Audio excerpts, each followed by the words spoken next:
Stargate, a novel by Dean Devlin and Roland Emmerich. Chapter 16, The Wrath. Ferretti was wearing out the metal on his belt buckle. He'd been trying for half an hour to dig a scratch, even a small one, into the hard stone wall. He wanted to leave it as a sign to anyone unfortunate enough to get themselves thrown in there after he was gone, one way or another. Abruptly, the thick crisscrossing bars in the ceiling, the only way in or out of the watery tomb, slid open. Those who could still stand rose to their feet, resigned to whatever might happen next. But nothing happened. Ferretti looked up at the opening, anticipating the worst. He'd already figured out that they'd need to be Chinese acrobats to get out of here. 4 men balancing on each other's shoulders might be able to reach the bars. Unlocking them would be a whole different can of beans. No, there was only one way out of this hellhole. Someone upstairs tossing you a rope ladder. Just then, they dumped O'Neill roughly through the opening. Knocked unconscious, his body plummeted down and hit bottom with a loud splash. The cell was filled with just enough water to make it impossible to lay down. The captives had to sit or stand, making restful sleep impossible. The cold water revived the colonel immediately. He came up swinging until a pair of strong arms locked him up from behind. "Sir, it's me, Kowalski. Are you all right?" O'Neill stopped fighting and looked around, his eyes adjusting to the darkness of the cell. Brown lay face down in the water. Poro was dead as well, floating nearby. "What about them?" he asked, but no one answered. What about Jackson? Freeman and Ferretti asked at the same time. O'Neill sat down, looking at the ceiling for several moments, wondering how they were going to climb out. "Jackson's dead," he said finally.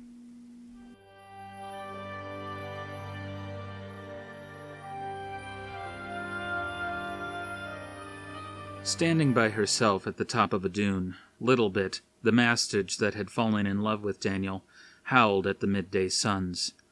The shepherd boys, startled, looked in all directions for signs of danger. When he saw they were safe, Skaara faced up the slope and yelled at the filthy, bellowing beast to keep quiet before returning to his treasure hunt. The 4 kids had stumbled across the abandoned base camp and were busy digging as much of the equipment as they could out of the sand. They'd already found the box of rifles, the shooting tools they'd seen O'Neill use. They knew what to do with these, but other discoveries proved somewhat more puzzling. The crate of Spam, for example. A moment later, Nabe, no Einstein, had exhumed a green bowl with a strange leather ring suspended around the bottom of the dish. He didn't understand until Skaara yanked it out of his hands and set it on the bigger boy's head. Nabe squealed with delight, his crooked teeth poking out of his mouth as he broke into a beaming smile. A loud sound coming from the direction of the pyramid got their attention. All heads turned to see a large section of the exterior wall rolling back to reveal a large cavity within the structure. 2 Udajit, one-man gliders, rocketed out of the port and hovered in place as a larger craft, a chariot glider, floated out to meet the others. Skaara didn't need to see any more. "Udajit, abanowali yalla!" he commanded. Rabi and Aksa, the other 2 boys, didn't hesitate. They sprang airborne over the side of the bluff, plummeting down the same steep embankment Daniel had traveled the previous day. Skaara was about to bail over the side himself when he noticed Nabe still standing atop the dune, frozen like a deer staring into the headlights of the Doom. He ran back and tugged his older friend over the side of the bluff. When they finished tumbling, there wasn't quite enough time to cover themselves in sand before the 3 aircraft were overhead. Fortunately, the pilots didn't notice the boys laying stiffly frozen in the sand. The penalty for trespassing into this forbidden territory surrounding the pyramid was public execution. Unfortunately, the boys could see that the ships were flying straight toward Nagata. The boys sensed there would be trouble. It took more than an hour for them to load the mastage with everything they were able to salvage and make it back to the city. Long before they entered the main gates, they could see that Ra's messengers had brought a ruinous message to the city. A dozen columns of black smoke rose in the windless sky, spreading out to form a dark cloud above the town. When they were only a few hundred yards from the gate, one of the gliders lifted straight up above the perimeter wall, then trolled slowly out across the desert. It was joined by the other glider, and then by the chariot. One of the Horus Guard pilots spotted the boys and swooped over to take a look. The boys were clinging to the sides of the mastage, staring back at Horus in the cockpit of his small airship. Just like the mythical creatures he had heard about and even seen drawn on the catacomb walls, here he was, Horus flying above him. Without emotion, the soldier returned their gaze. When he was satisfied that the children were returning from the mining pit, he flew on. Skaara jumped off the animal and led it by the reins through the main gate, which was standing wide open. It was even worse than the boys had feared. There was pandemonium in the wide street leading to the central square. Some fires had been extinguished, but several were still out of control, and the disorganized effort to fight them was causing as many problems as it solved. People were trampled underfoot. There was screaming, tears, panic. There were wounded people lying everywhere. Rabi and Aksa led Daniel's mastage the long way around the city to the corral, while Nabe and Skaara waded into the anarchy. Keeping to the walls so they didn't get knocked over by the men wildly trying to put out the fires, the two boys slowly advanced down the town's main artery. Nabe's building was one of those still on fire. The boys ducked into a doorway directly across the street to watch the chaotic firefighting effort. Skaara looked down and noticed they were standing in blood. Behind them, curled up against the wall, was a boy 2 or 3 years older than Skaara. He'd been shot in the hip, and his leg had been badly scorched from flame. They turned the boy over. He was unconscious, having passed out trying to hold his leg in place. Nabe shook the boy, trying to wake him up, but it was no use. Without any discussion, they decided they would carry the boy to help. Nabe lifted him off the ground and, with Skaara's help, draped the boy over his back. Dodging men barreling toward the fire with loads of water, stepping over the fallen, they fought their way toward the central square, to the place children were supposed to go when they got sick or injured. The situation in the central square was even worse. Both boys had seen dead bodies before when there had been accidents at the mining pit, but never anything like this. Apparently, Ra's soldiers had rampaged through the town on an indiscriminate killing spree, and here is where they'd done their most ghoulish work. Blood was spilled everywhere across the paving stones. The broken bodies of the victims had fallen in unnaturally twisted positions. One old man working alone was gathering the dead, one at a time, dragging them across the square and piling them against the wall that served as a goal for a soccer-like game children played there. When they came to the children's clinic, they saw that it had already burned and was now completely empty. Skaara looked around the courtyard for help. It felt like the end of the world. Screaming, crying women seemed to be running in every direction, each one responding to some private emergency, rushing to find those dearest to her, her children, parents, a lover, convinced that all had been lost in this senseless attack. Finally, someone stopped to help them. It was Shaori, Skaara's half-sister. She came running up to the boys, holding the side of her face, blood everywhere. "Shaori, Harandona," he asked her. But she waved off his concern, moving to the boy on Nabe's back. As she inspected the boy, Skaara watched the blood seep out of the gash above her right eye. It would leave a nasty scar. After a moment, she turned and began leading Nabe toward the wall and the stack of dead bodies. When Skaara saw where she was headed, he became hysterically angry.